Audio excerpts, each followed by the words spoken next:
On Sunday, the 1st of May 1955, a silver Mercedes-Benz 300 SLR entered the Mille Miglia, a 1,000-mile road race from Brescia to Rome and back. Behind the wheel, English driver Stirling Moss. Beside him, his navigator, Dennis Jenkinson, a fearless duo who regularly reached speeds of over 170 miles per hour along the public road route. Driving a 3-litre Mercedes from Brescia, down the coast, across to Rome and north again, he went like the wind all the way. They were so fast that even the planes filming from above couldn't keep up. Just 10 hours, 7 minutes and 48 seconds later, they were back in Brescia, roaring across the finishing line. He finished over half an hour ahead of world champion Fangio. The first Briton to win this race, Moss had scored a supreme triumph. This record-breaking time has never been beaten, and Stirling remains the only British driver to ever win this iconic race. I think my best race certainly was the Mille Miglia. I mean, the only guarantee we had was the finest car ever built. I mean, the 300 SLR is probably the greatest sports car ever built by anybody, any time. To drive for Mercedes was fantastic. But now, the time has come for a well-earned rest and pride of place back in the Mercedes-Benz Museum in Stuttgart, Germany. That is, after one last blast. Somewhere it's never driven before.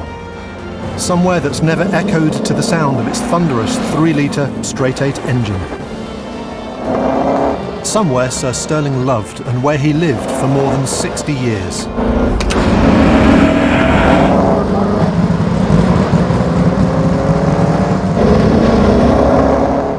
It was here, in London, where Stirling Moss's 1955 Mille Miglia journey actually began, when he set off for Italy at the wheel of another Mercedes-Benz, the beautiful 300 SL Coupe.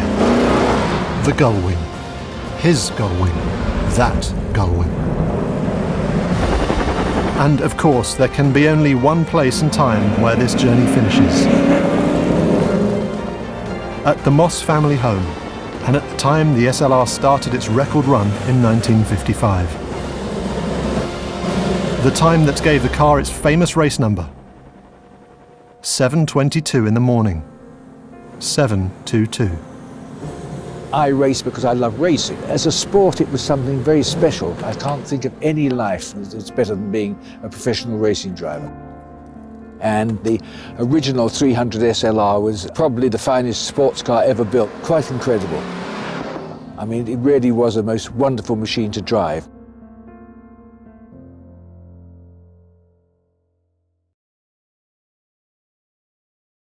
.722 is over in England since June for the memorial of Sir Stirling Moss. And today we tried to fire up the engine, did some laps here to check if everything works, and we're happy so far. We're at the Royal Naval College in Greenwich because basically it's like a sort of stunt double for the centre of London. It's where people like Bond and such like come and film, so that they've got somewhere that looks like Whitehall but is all closed roads. This is where the camera guys have the time to sort of indulge themselves a little bit and get all those details. The car looks great from every angle, and we're really looking forward to someday where we're going to be actually taking this out on the streets of London, the 722, Stirling Moss's car, back to his house. It's going to be something really special.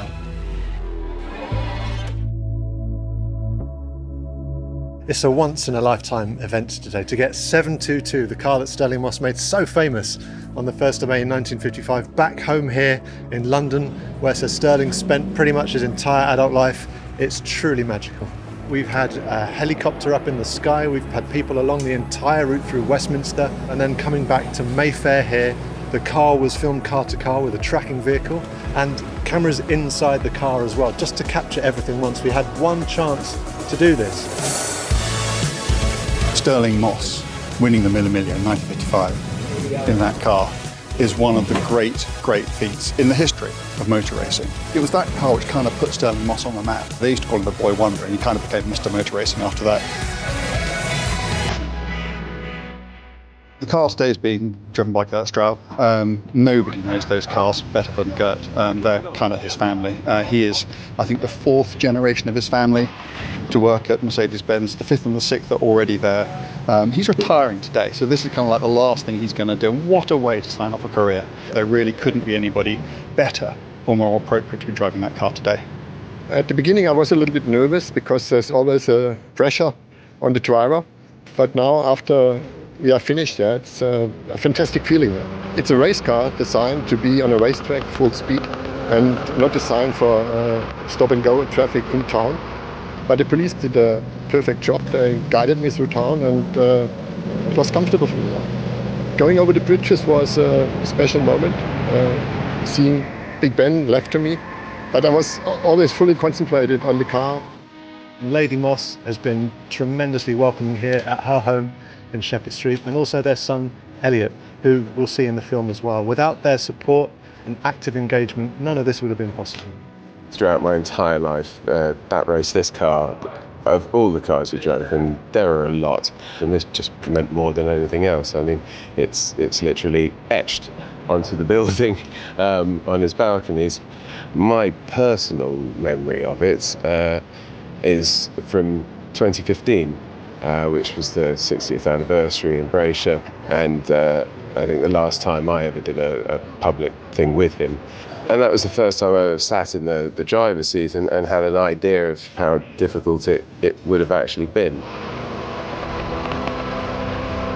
There's something for everyone in this film, whether you're a lifelong fan like me or you're new to the story of the Mille Miglia and Sir Stirling Moss. And we hope that people will spot some of the things that have happened deliberately and some of them by happy accident throughout the film. And I think it's only fitting that 722 moves to a new phase of its life, and we'll be taking her back to the museum in Stuttgart, where millions of people a year will get to see her up close and in person. And of course, for all of the rest of us, there's always this fabulous film.